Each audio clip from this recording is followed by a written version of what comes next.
I am using this architectural metaphor for a reason. Our ability to understand and remember complex ideas had its origins, at least in part, in the mental apparatus we use to navigate our surroundings. The map I offer here, then, is designed for what will process it, and thus for ease of use. The present institution of art history is being portrayed as a temple to the god Eros, god of desire, a temple built by the patrons of art and run by its high priests, art historians. It has two main supporting pillars, those demanded by the patrons it serves. To the left, power, the column dedicated to demonstrating the wealth of the patron, the ability to pay for a famous, expensive, and highly expert artist who has nothing else to do with their time, and that he or she has the resources to use materials of the highest quality and expense. This art of Eros, literally erotic art, is to demonstrate one's power.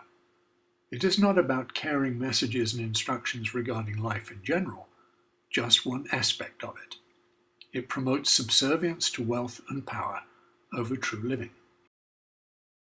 To the right, we have culture, the column dedicated to the selection of a topic for the art that will convey a sense of piety, good taste, acceptance of the norms established by the power elite, and of the patron's high culture. That is, during the Renaissance, biblical scenes, Greek mythology, and the aggrandizement of royalty, nobility, and merchant bankers. For this purpose, for example, crowns and giant acorn-shaped headdresses trimmed with gold and jewels are permitted, but strictly reserved for the abusers of power. Normal-sized phalli belonging to ordinary people are forbidden images, since they break the primate dominance display monopoly of our rulers, and are thus forbidden and subject to deprecatory terminology such as obscene, depraved, and sinful. Between these two main pillars we find the entrance to the temple, the portico of erudite knowledge, between the 5 pillars of which we have to pass in order to enter, and for our shadow to be projected on the wall inside. They are the pillars of notarialism, using written records as a foundation for knowledge, in the naive belief they are trustworthy.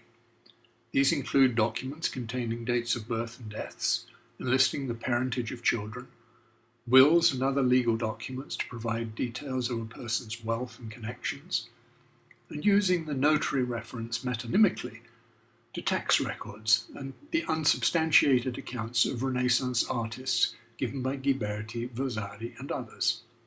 That is to say, notarialism refers to reverence for all old written records.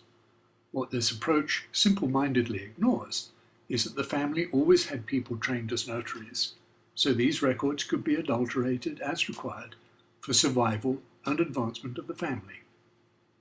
It also ignores that the scribes who wrote them were as flawed as any other human, and that those reading the records are at the mercy of their ability to determine which letter of the alphabet is which. Secondly, ethnocentrism, the assumption that one's own cultural practices are the best and most correct ones, and those by which others should be measured. For example, the failure to recognize perspectival naturalistic art as an outgrowth of mercantile thinking, deliberately selecting that brief instant in time and space ideal for selling the message the art is there to impart. That is, as in the Raphael example, to shine light on His Holiness's prestige and sadness, and to hide his defects. That is, to select a nugget of gold from the cesspit of truth in order to sell an idea, restoring his sorry boss's prestige. Equally, the same marketing approach is used to sell us the idea that perspectival art has greater innate truth and value. A second major ethnocentric failure lies in not recognizing how tiny the medieval world really was, that it was a world where everyone knew and was related to everyone else, and that physically there simply could not be so many unrelated artists. And a third ethnocentric failure lies in imagining that far-off world was a meritocracy, like ours, where shepherd boys and chicken minders could become world-famous artists. The third column, specialisation, whereby one selects a narrow range of interest to become the unassailable master of it, but at the price of a broad understanding of its significance, ignorance of how the body perceives and makes sense of art, how it functions anthropologically between cultures, socially in the creation of hierarchies, neurobiologically in understanding the basic triggers of perception, the two vision systems we are blessed with, and how to deal with the limitations of working memory when dealing with camouflage content, and how to work with digital imagery. Specialisation tries to portray gross ignorance as a virtue, and it is a key support for ethnocentrism. Fourth, technocentrism. This is to portray art as being primarily about style and technique, while blissfully ignoring its content and meaning. If one assumes that the only meaning of the art is to look pious and cultured, then there is nothing more to find or discuss, is there? Finally, opacity, suggesting it is a virtue to pretend that the scholar has no vested interest, no angle, no political or economic agenda, and posing transparency as self-promotion. The intent is to hide the big picture, the motives inevitably present in any map of reality drawn by a human being. In short, art history did not discover these hidden annotations for the same reasons the Pope did not discover the moons of Jupiter.